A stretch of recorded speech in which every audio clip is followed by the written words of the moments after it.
Hello, everybody. I believe we are live now.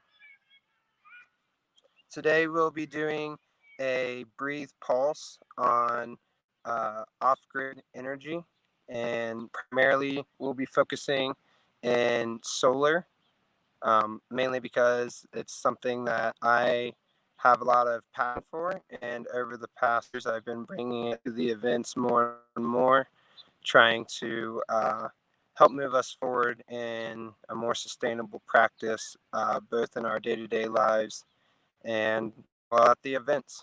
So um, today we'll be going over the very basics of setting up your own DIY solar system. Some of these systems are very basic, and we will be leaving out some of the terminology and some of the theory behind it, just to allow beginners to kind of get a grasp and touch for how they can get started. Just a reminder to everyone, I personally am not an electrician, nor am I licensed for PV Electric. This video will be for entertainment purposes only. And if you are ever at some point hooking up a system and feel you are not certain of what you're doing, you should stop what you're doing and contact someone who does. With that being said, we're going to go through a couple of the different types of devices, and there are a lot of brands out there, and a lot of those brands have mixed reviews. There are many tiers of equipment, from very cheap knockoff remake to very high-end equipment. And for this video, we'll probably be leaving out most of the brand names, and we'll just be going over, again, the basics.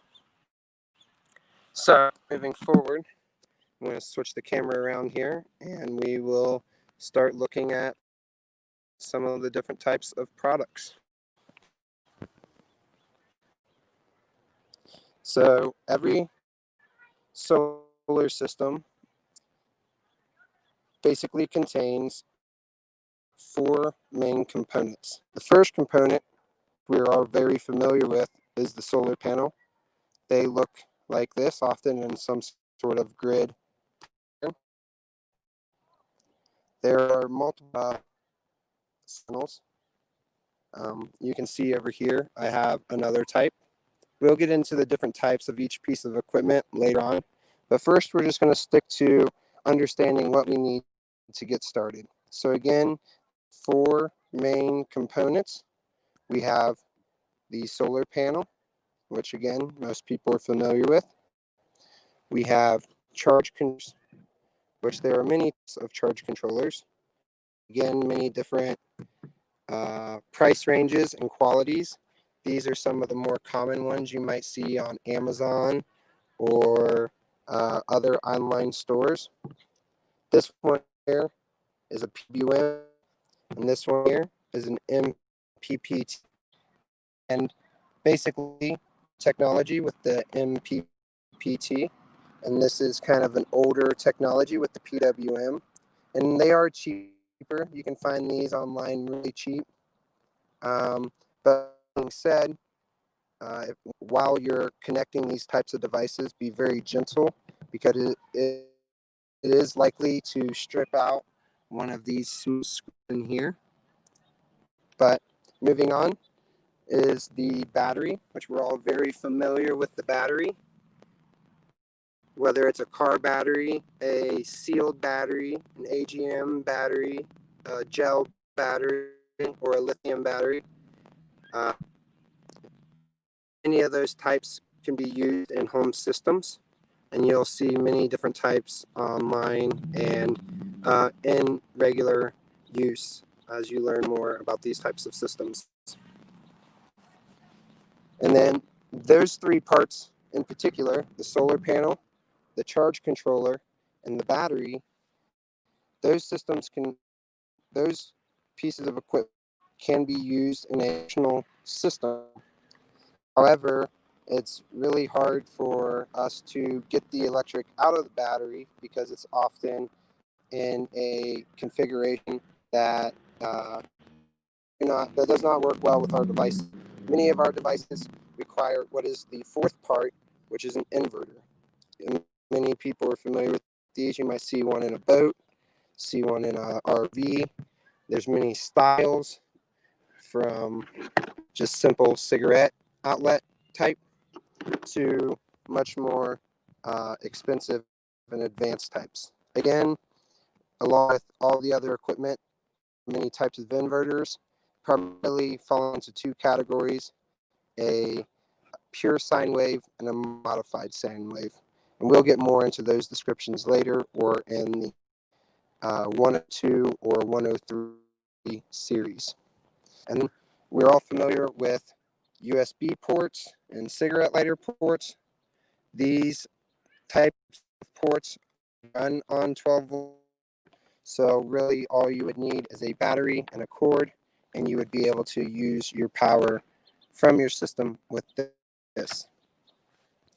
Also, going back to some of the charge controllers, you can see that some of those also come with ports to be allowed to charge your phone. So those are the four parts that are in most solar systems: the solar panel, the charge controllers, the battery, and the inverter. Now moving forward, we're going to do a very simple style of setup. I'm going to flip the camera around again.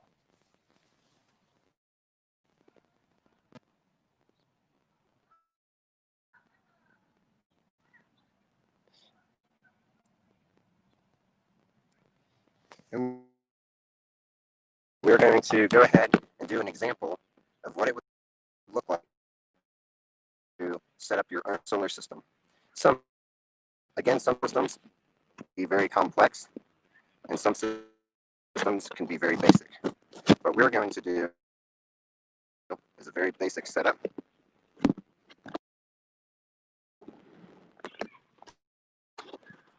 And I'm going to use this solar panel, which is a standard 100 watt solar panel. Very, again, it's something you would see online. This is our AGM battery, just a standard 12 volt deep cycle battery designed for solar applications. We have a small PWM charge controller, and I'm using this one simply because it is a plug and play type. The wires come already assembled, and they come with the NC4 connectors attached, which are the standard type of connections used on solar panels. You'll see on this type of, often you will have a male and a female connector, very similar to the two that you see here in this on this charge controller. So again, not every system has to be super complex, and they can actually be really user-friendly if you buy the correct parts.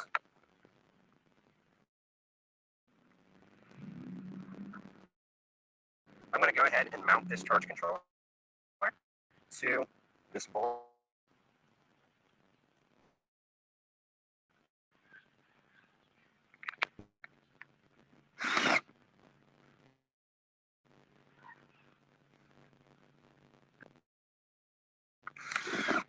Okay.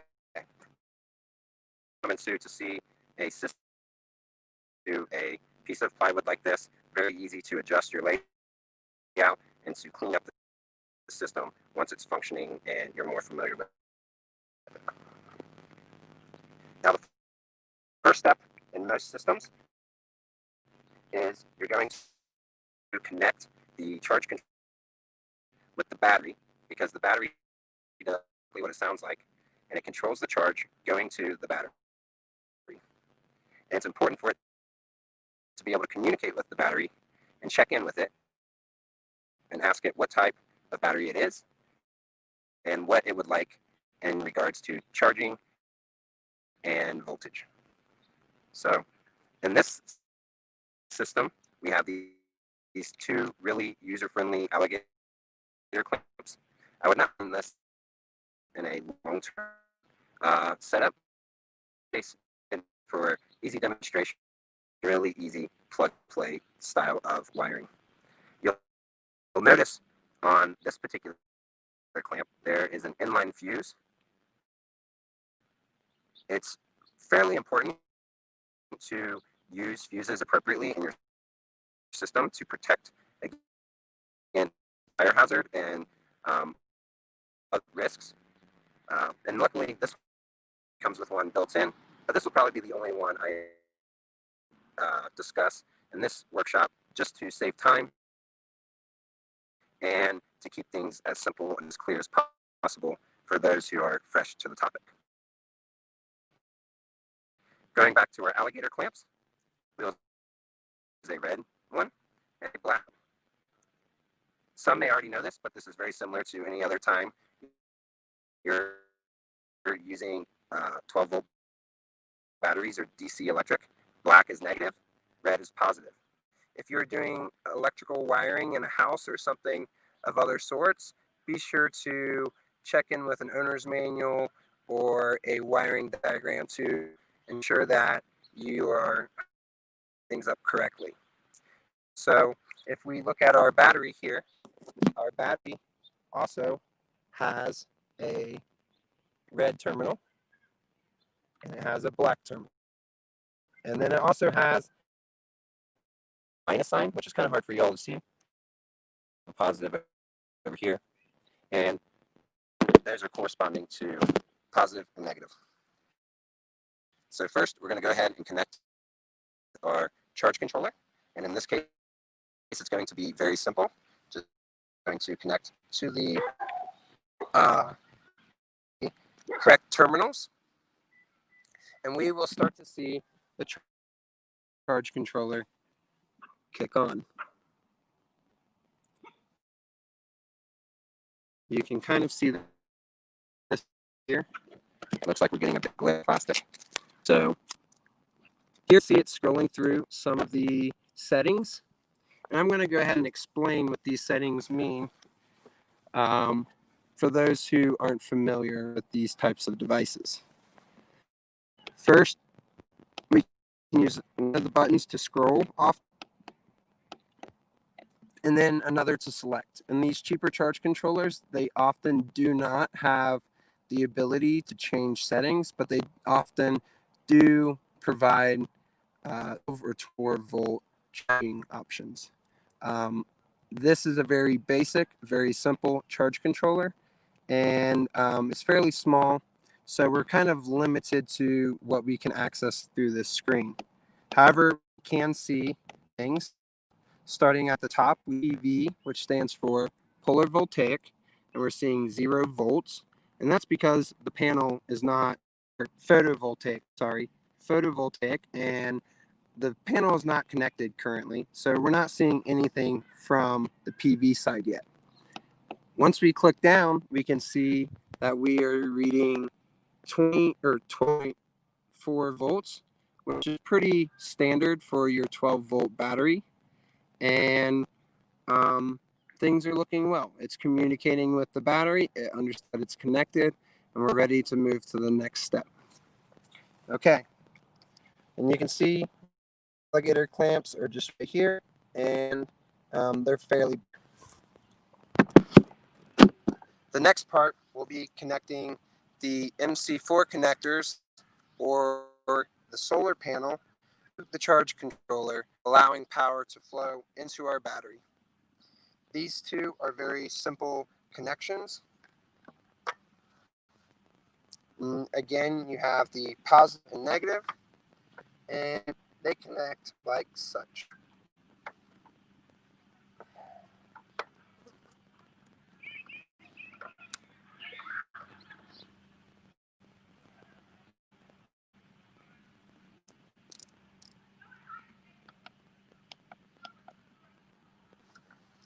Now we can see the solar panel is connected through the MC4 connections. We're just going to tuck those to the side for now.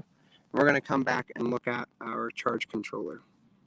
You can now see that if I screw back to the V voltaic, we will see the reading of 13 volts coming in.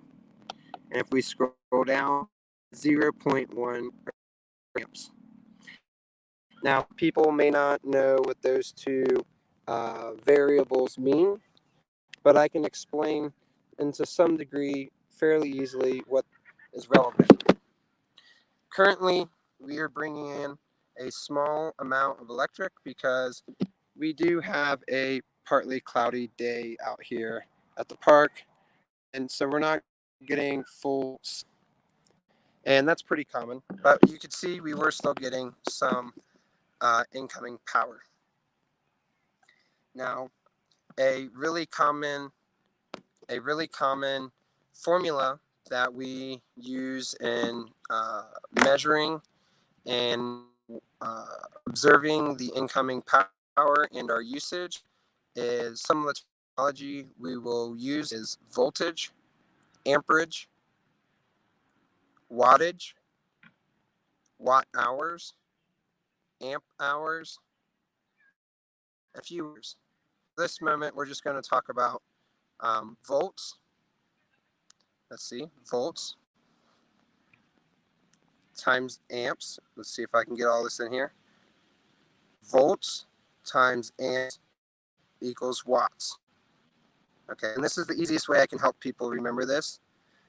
Volts times amps equals watts. And what makes this important is our solar panel is bringing in 100 watts. And if we were to hook up our inverter, which is here, and we're going to do in just a moment, we would see if we were pulling out 100 watts and we were putting in 100 watts, we would be staying completely even on our battery. We would see no drop in our voltage or our storage. This panel, I believe, comes in right around 20 volts. And to make math easy, we'll just stick at that. And it comes in at about 5 amps, which again, 20 volts times 5 amps would equal 100 watts. And that's getting a little more to our theory and some other things. So we're just going to keep moving forward, but keep that formula into mind because it's very helpful. Now we're going to go ahead and set up the inverter.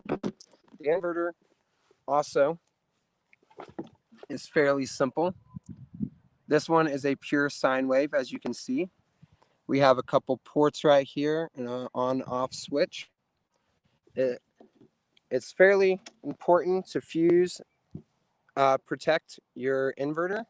A lot of them will have fuses on the back. This one in particular has 2 fuses that are replaceable right here on the back, which add a little bit of safety. It is also important to look up and understand ground. Be a very viable piece of information when setting up a larger system. But for this video, we're not going to worry about it too much. Coming back to our inverter, we again have 2 wires, a red wire and a black wire, a positive wire and a negative wire. Normally, you can add eyelets like this that you can connect to your batteries through a bolt and a washer nut. For conversation's sake and to make things easy, I'm probably just going to clip these with the alligator clips.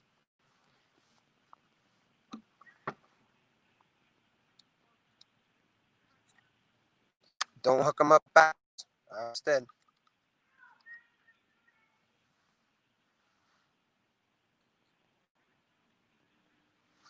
Okay, so now we have our 2 wires coming down to our to our battery. And now we should be able to turn on power. We got a little beep, and in my case, that is a turning on signal. And we should be able to now plug in to the device and use it on standard house electric. So let me plug in just one moment. And we should have power. Perfect. We have working power on our standard 110 electric, which is considered our house electric.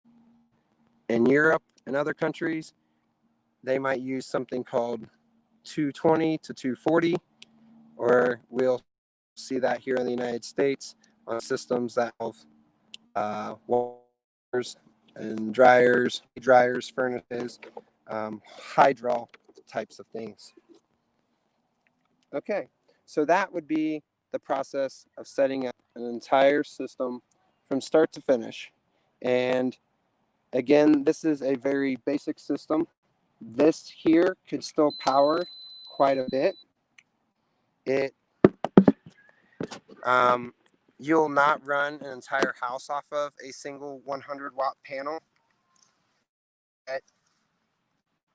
In a van life application or a boating application or something along those lines, weekend camping, car camping type of things, a 100-watt panel is actually pretty nice. You can do quite a bit, and these panels are super easy to connect multiples in a row. I have another one here, and we can kind of go over that in just a second. And yeah, so that is a basic solar setup.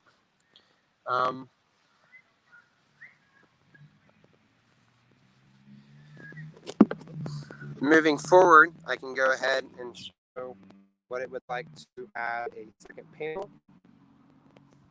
And it's always important to check your charge controller to ensure that you are using the appropriate ratings for the device. I'm going to go back and disconnect our first panel.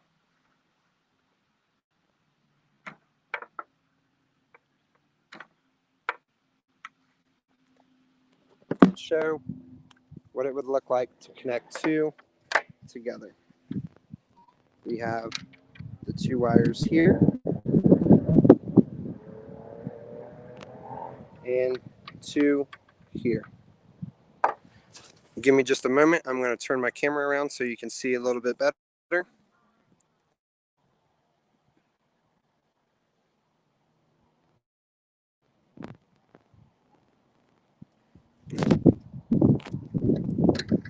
We have our positive and negative here, and our positive and negative here. In a situation like this, we can take our positive and our negative from our two panels and connect them together. We have two more, one off this panel, one off this panel. Opposite, we have a negative and a positive.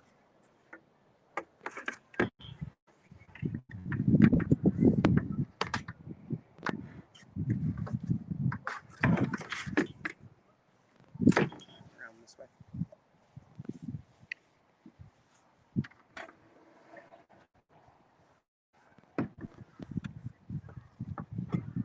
Well, it looks like the cords are too short, so we're just going to do this. And one more.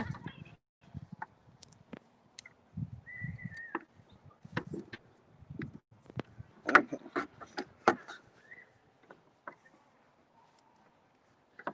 Okay. And that is, now we have both panels connected to this single system. Something I would like to cover again is what each of these things mean to us and how this is important to each of us. Most of our devices that we have a sticker that looks something like this. we can see here that it says it has an input value and an output value. The input value is from 100 AC to 240 volts. The output side is DC output of 25.2 volts and 3 amps. Now in this case, this is an easy math problem. We're just going to 2.2. We're just going to look at our output real quick. So if we take 25 times 3, that'll give us 75 watts. So this is technically a lithium battery charger, but these packs we'll see on computers, on cell phone charging blocks, on we'll see them on pretty much any device that you own. I think I may have another. It might even say on our lamp here how much it uses. So if we look at our light bulb, which is kind of hard to see, but it's starting to focus. It says 120 volts at 90 milliamps. And just above it, it actually has the calculation for us, and it says 9.8 watts. So this light bulb is we were running, and we had a 100 watt panel. We would be able to run that pretty much all day without charging it, and or we could run it all day on a single panel, and it would never take a charge off of our battery, which is pretty great. And computers often take somewhere between 100 to 200 watts. I have a gaming computer, so it's a little higher. It's about 160 watts. So even one of these fairly, I'm going to call it large. Really, they're not really that large. They're about 2.5 by 3.5 feet. But my computer will draw as much power as an entire panel. But don't be discouraged by that, because things such as computers or drills or other battery operated devices are a great way to interact with a solar system, because you can charge up when you have a lot of incoming power, and you can unplug when you have less incoming power. As of now, I think that's all we will be covering in the 101 series. I just wanted to do a simple introduction on connecting a system. As you can see, this isn't exactly the cleanest wiring setup, but with the easy plug and play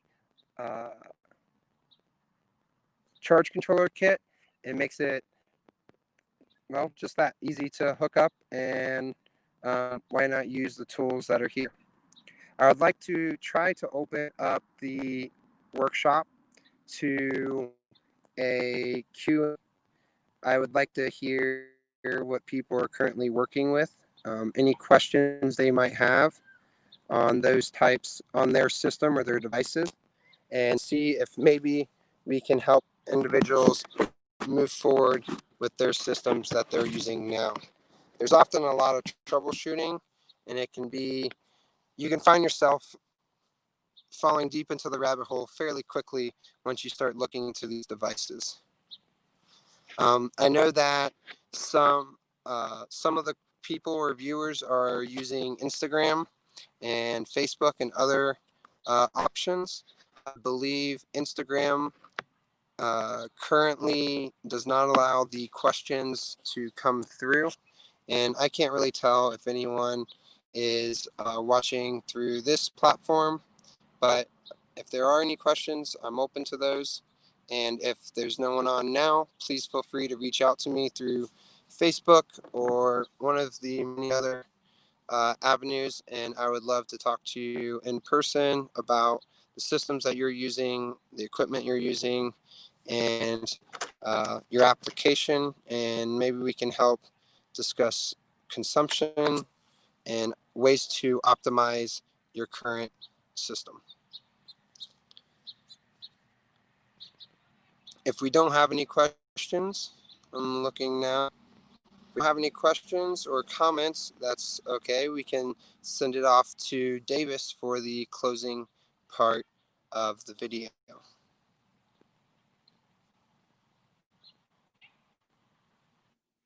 Thanks, Jesse. That was awesome. Hopefully you can hear me. I know you guys at home can hear me. That was really awesome. Like Jesse said, if you guys have questions, feel free to put them in the comments. If you're on Instagram, come on over here to Facebook or YouTube at BreatheFest so we can see your comments. Looks like we've got a couple coming in right now. Here's one from Michael Matterjack. I'll put it on screen for you, Jesse. I'm looking to build a shed that uses renewable energy to run my workshop in the shed. Things like table saws, miter saws, etc. Can solar work for this? Yeah, actually, kind of like the Radio Shack thing. A lot of people don't know that Radio Shack was originally very much that. It was a shack for radio. And a lot of people, your old time electronics people, would build their home radio station for pirate radio and CB radio and other things like that. And I see solar taking on a very similar look. There's a lot of people setting up small systems, doing their own DIY setups, and a shed or one of the systems that we have on a remote property is a stainless steel toolbox that has all the electronics in it that keeps it weatherproof. And it's a great way to do having to mount the solar panels to.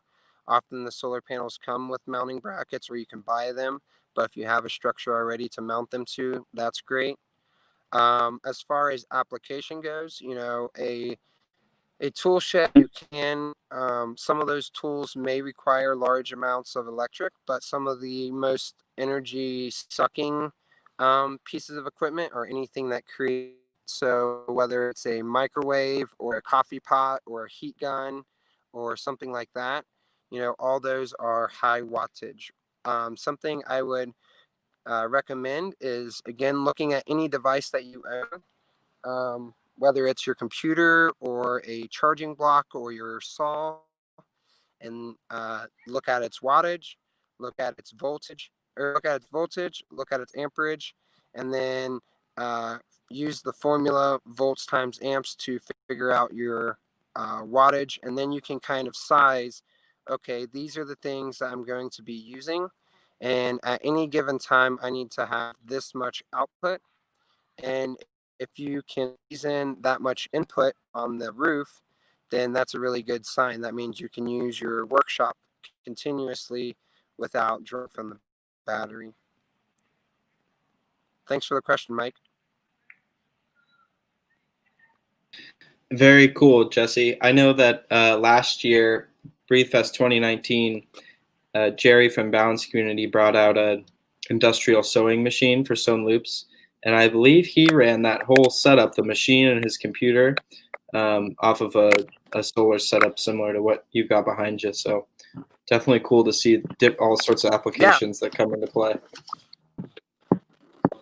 Yeah, so during Breathe, just to catch people up, during Breathe last year, we were able to run Jerry's industrial sewing machine an entire day off of solar towards the end of the week, and it really didn't require that much. It was simply, I believe it was 85 watt panels. So whatever that math comes out to be, under 300. So it really isn't that much. I currently have a kind of like a handyman's workshop trailer, and I have solar on that. I brought that out to GGBY last year, and it's a great way to have a mobile workshop, is a little bit of solar on a small trailer or on the roof of a car or truck, and you can do quite a bit on the go. Another application we've used at Breathe is we've done a cell phone charging station and a device charging station for the people with cameras or whatever. And In that application, 200 watts is a great start, or even a little more if people are charging larger devices. But yeah, some of these smaller systems can be great for portable device charging.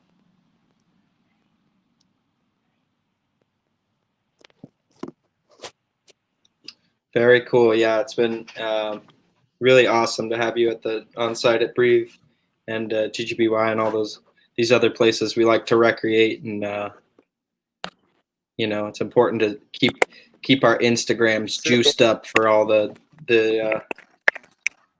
stories and posting you got to do while you're recreating with your friends. So it's been super cool to see that. Looks like we've got another question from Anthony.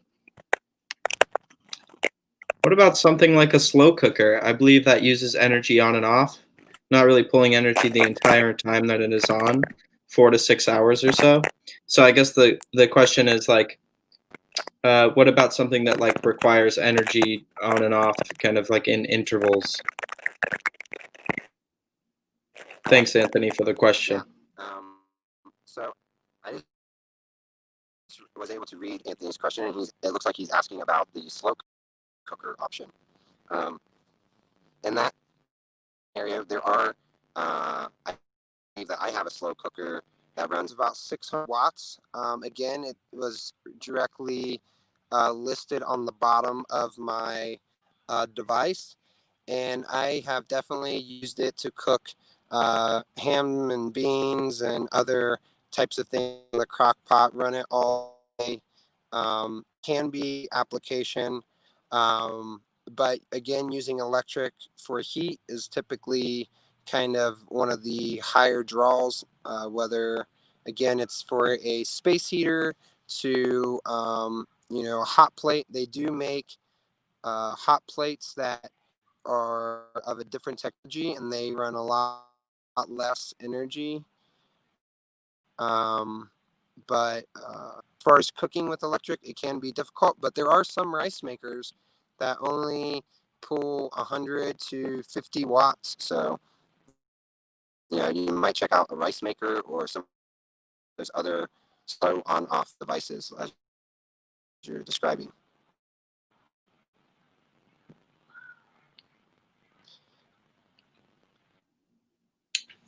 Excellent question, Anthony. We all got to eat. One of our biggest questions people ask about is, can I run an AC unit off of solar? That gets a little bit tricky because AC units often pull a lot of power as well. But here in the desert region of the country, you can use swamp coolers, and running a fan is much less of a on the battery. And so, and we're talking cooling. Desert, you're kind of lucky because you can use just some water and a fan. But if you're in a more humid environment, swamp coolers won't really cut it. And back to using an AC, which has a built-in compressor, and it takes a lot to run.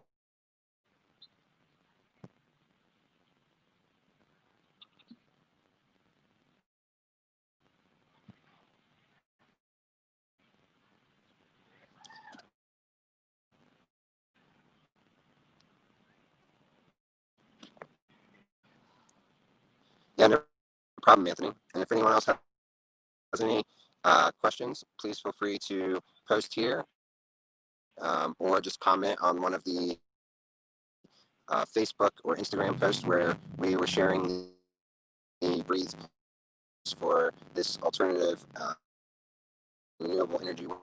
And you can also feel free to message me directly, and I would happily talk to you about your system. Remember, there will be a 102 and 103 series, maybe not through the Breathe Pulse, but I would like to invite people to those. I will be increasing the giveaway for each workshop, and kind of in relation to the difficulty of the topic. with that being said, Davis, if you have a list of all the people who are present in our workshop, I don't know if we to do the giveaway live. Yeah, so after. I don't have a list of everyone that's current. I think what we'll have to do is everyone who's present in this moment, go ahead and comment a heart, or you can just spell out heart in the comments of Facebook or YouTube, and comment that now. And then I will make a spreadsheet of all those names and use a random number generator to pick one of those people. And we can make a Facebook post tomorrow, and we can get it out to the person that way. So again, if you're on Instagram, I don't see your comments. So if you're watching this on Instagram, you want to be in the giveaway, come over to Facebook, facebook.com/breathefest, and comment a heart on this video. Those who comment Heartsy Wartsky will be disqualified from all giveaways. Just kidding. Just kidding, Shawnee. I'm sorry, Davis. I'm losing you. That's okay, Jesse.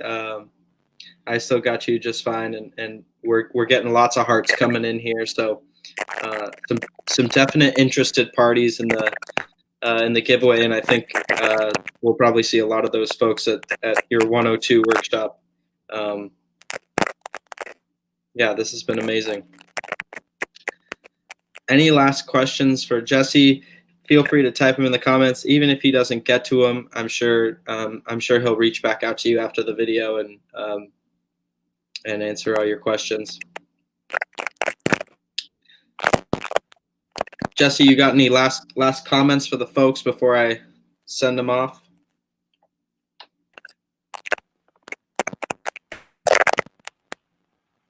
I'm going to take that as a no. Thanks everyone for coming out to the Pulse tonight. Thank you so much, Jesse, for your time. This has been a blast. This has been a Breathe Pulse. We host these most every Wednesday at 7 p.m. Central. Next week, we've got a really, really exciting Dharma talk hosted by Gabriel Halpern. I hope I didn't botch that. If you're watching, Gabriel, I'm sorry. An absolute legend. We've got him for a whole 60 minutes. Definitely don't miss it. A week from today, 7 p.m. This has been a Breathe Pulse. That was Jesse Faircloth. Thanks so much again, Jesse. Hearts in the chat if you want to be entered in the giveaway. Love you guys. We will see you next week.